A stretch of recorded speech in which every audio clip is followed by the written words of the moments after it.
Hi, I'm Callum from Tyne Valley Motorhomes, and this is the handover demonstration on the Elddis Autoquest 115 2008.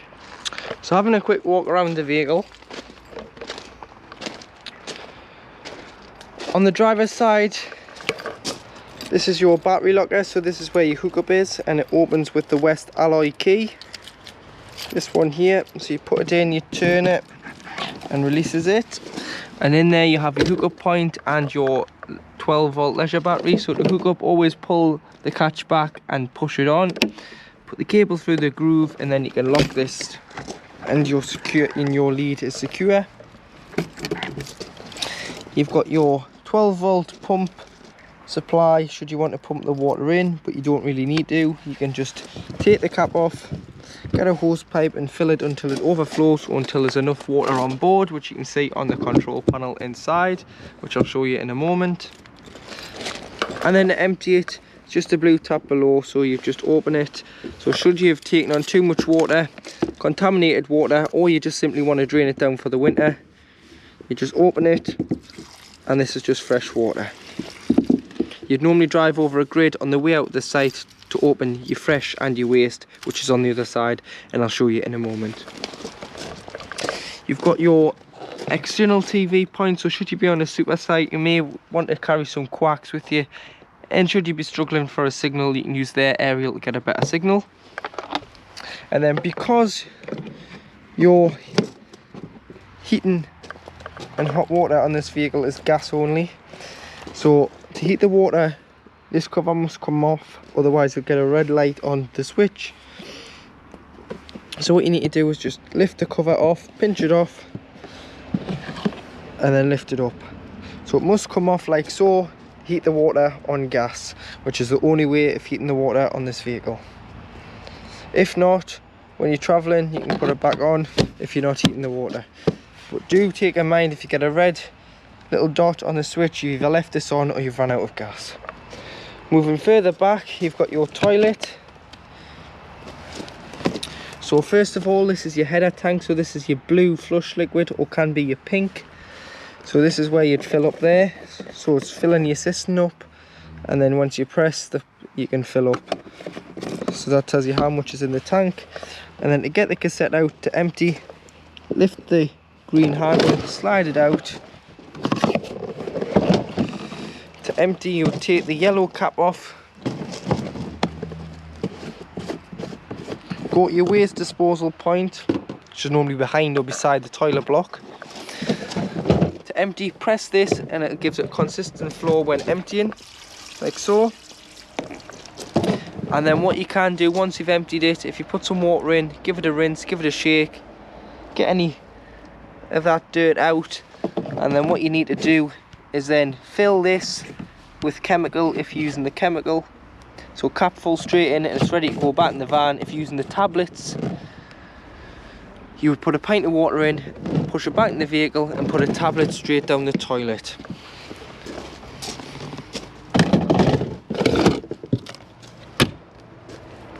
Coming round the back of the vehicle, you do have your Fiamma Ultra box, which you can open and use as storage. So if you plan on going for a longer trip, you can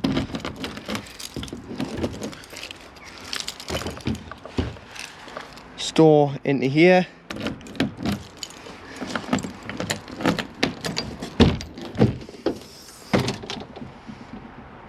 And then below you've got your rear camera, your tow bar with 7-pin electrics.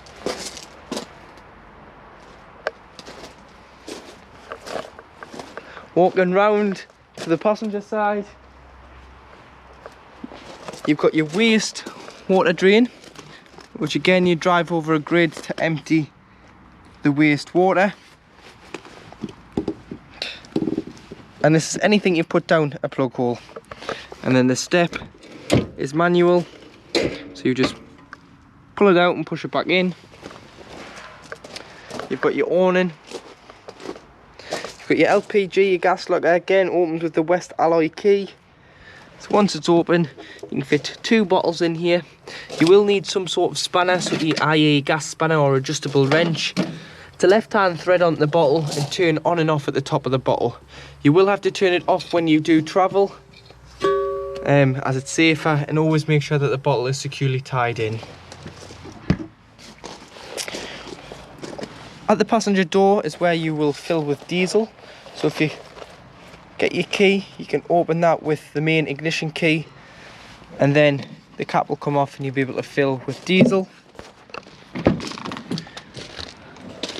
And into the cab you've got your tyre pressure, so 5 bar on the front, 5.5 bar on the back, which is 72.3 on the front and 79.5 on the rear.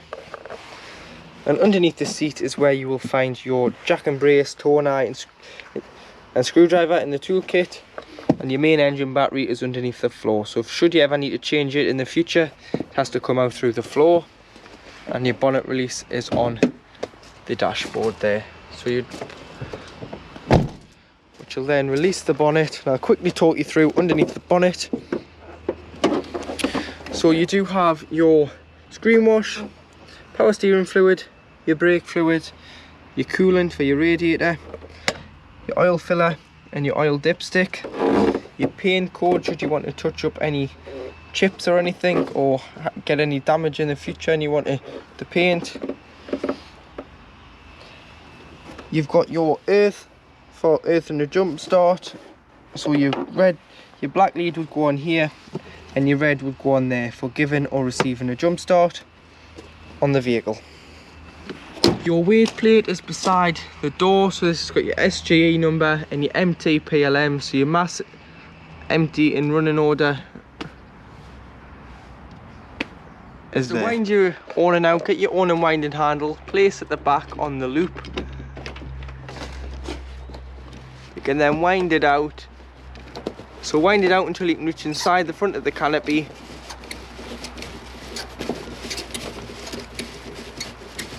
Once you can reach inside the front of the canopy, then you want to think about putting your legs down to give it extra support, so about there. And then if you grab the front, grab the back, want to lift the leg out, slide the leg down, unloosen the nut, lie the foot flat, so the foot plate where you peg out.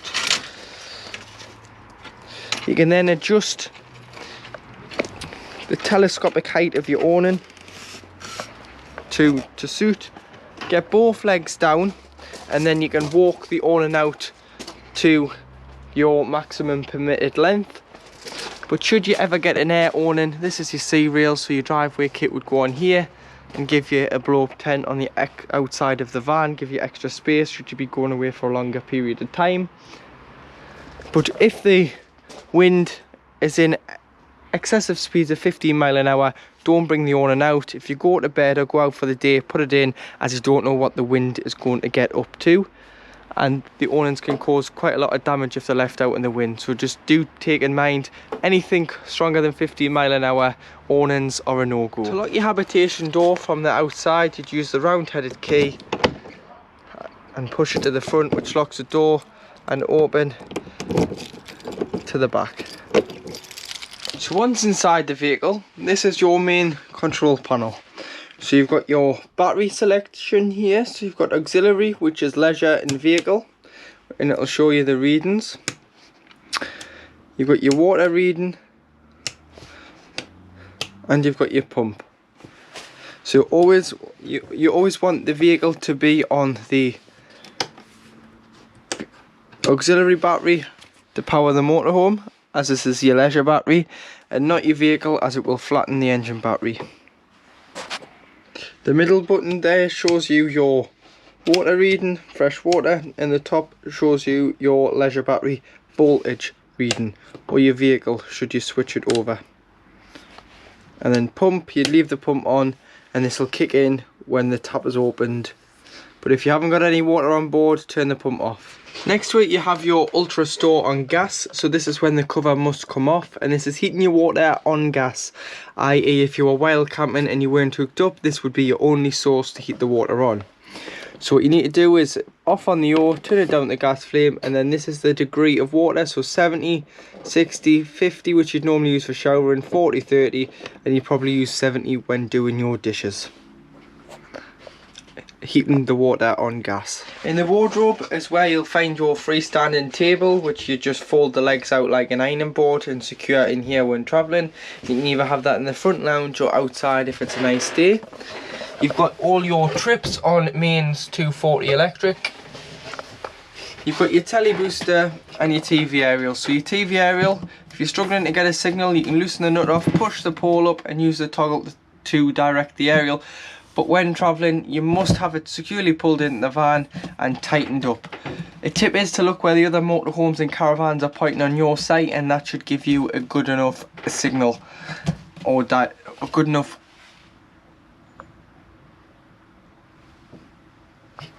Also, if you lift the cover in the wardrobe, this is your boiler, which holds 10 litres of water at any one time. In the winter, it's very important that you drain off the waste, the fresh, the boiler, and this is one of the points you'd have to drain off. So you don't want the 10 litres of water to freeze in this boiler, as i.e. it would cost a lot to repair or replace this boiler, and it's not covered under warranty. So to do so, you've got a yellow toggle tap here.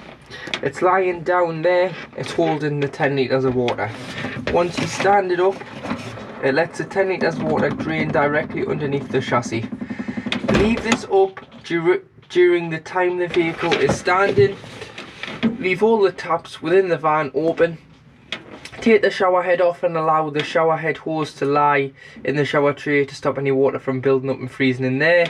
And then what you would do is close all the taps, fill it with water, put the pump on, go to the cold side of the tap first. Once you're ready to use the van again and the season's started, you'll get automatic cold water. Go to the hot, it'll cough, splutter, make all sorts of noises, and what it's doing is it's drawn from underneath the van into here until the 10 litres is full. So to heat the van on gas through your fire, you'd select 1 to 10, which is your gas, and then ignite, and then you'll hear it roar once you've lit, and you can see through the pilot hole that the fire is lit. So you do this while camping to heat the van, as it doesn't waste any 12 volt, and obviously gas is the only source you'll have, and it'll convect out the front of the fire. Just do be careful that you don't catch any loose clothing on here. And in the kitchen you've got 3 gas burner rings, which you'd use the ignition off the front of the cooker there to light, so I'll show you them lit.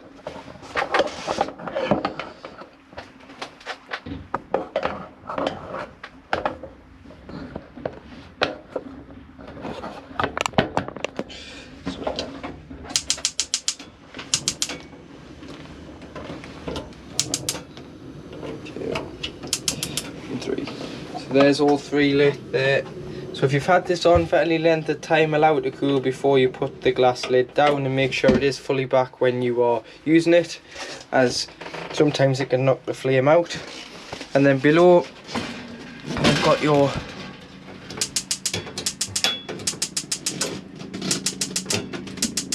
oven, which is lit, and your grill. Take your oven shelf and grill pan out or wrap them up, as this can be the main cause of the rattling when you are driving. And should you've had the gas off for any length of time, the vehicle will be standing, always bring it through on the hob first, and then your cooker, your fridge and your fire should light once the lines are primed. Below you've got your storage for your pots and pans, and you've got your gas taps. So these red taps are gas taps. Any problems with gas, turn them off at the top of the bottle. These are mainly for when the vehicle is serviced by a habitation technician. They'll test that the gas is working correctly on each appliance. To operate your Dometic fridge, you've got 3 sources. So you've got off, you've got the plug, which is mains 240 hookup, which you would use when you are on site or at home to pre-chill your fridge before you go away. You've got battery, which is only when the engine is running. It sends a feed from the alternator to the fridge to keep the fridge at the same temperature. So basically it acts like a cool box. So what you would do is you would hook the van up and put the fridge on a day or two before you go away, put your shopping in, allow it to get nice and cool, and then when you are ready to travel, put on the battery and it should keep the shopping fresh. And then you've got gas at the bottom, i.e. if you're wild camping and weren't hooked up, and a light, you use your temperature gauge and your piezo ignition. And then at the back of the fridge here, there's a little spy hole where you can see when it is lit.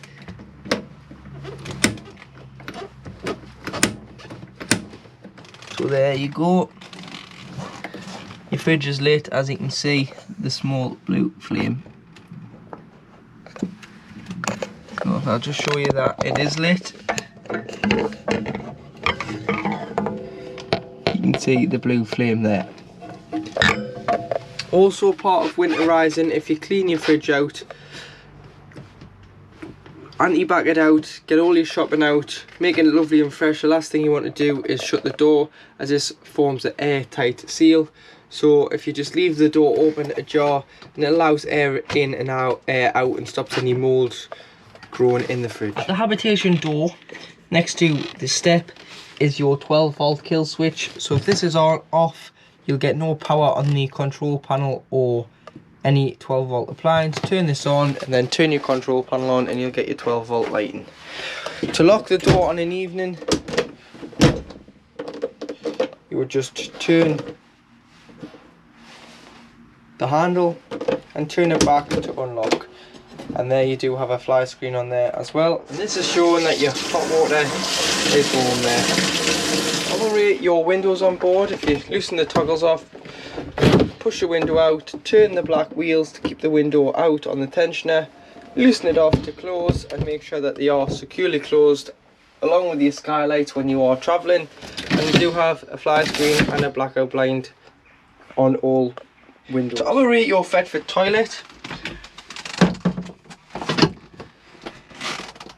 You press the blue button to flush, which is your flush from your header tank, and then you do have your blade which opens the toilet. So when to use it, you'd flush to lubricate the blade, open it up, do your business, flush, and then close the blade.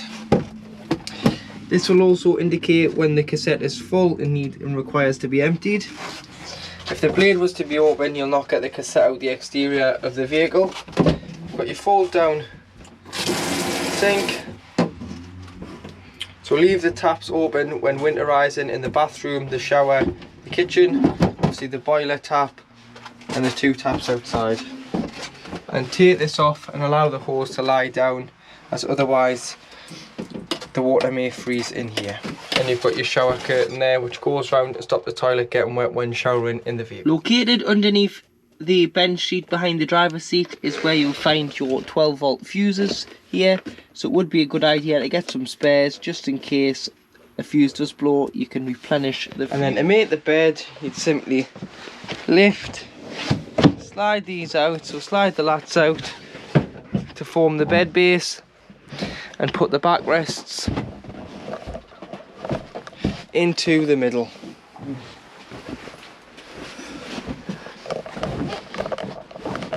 Like so.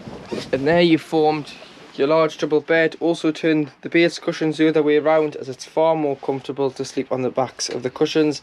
You can put a sheet on and have a comfier night's sleep on the back than on the front. To use all your lights, they all are individually switched along with your readers. And then this large skylight, you just loosen this off, push it up. You can then put the bar into here if it's a nice day and you want a nice breeze. And then you've got a blackout blind and a fly screen on there as well. So to spin the passenger seat, slide it round, and should the door get stuck, just pull, or should I say should the seat get stuck on the door, just drive the seat forward and turn round. So now in the cab you do have your handbrake to your right, your electric windows and your electric mirror adjustment. This little switch here is for the front parking sensors. You've got your headlight adjustment, your trip computer on the side of your wiper stroke, which will tell you your miles per gallon, your range, travelling times and so on. Got your lights, all your audio controls here, so skip a track, SRC changes the source from FM to AM to CD, volume, mute, 5-speed manual gearbox with up, lift into reverse, which will start stand bring your reverse camera on when in reverse. You've got your locks, which locks and unlocks the cab doors, your hazard lights, your rear fogs and your heated mirrors. Your glove box is lockable, two 12-volt sources, your temperature and your fan speed, distribution and your circulation, either recirculating air or bringing cold air in. Radio, so you can search for your channel, press 1 to 6 to save them, AM, FM or CD. You've got your volume here. You can put your paperwork on here, and then should on a night you want to black the cab out, you'd use the curtains and pull them round the cab to black the windscreen and the side windows out.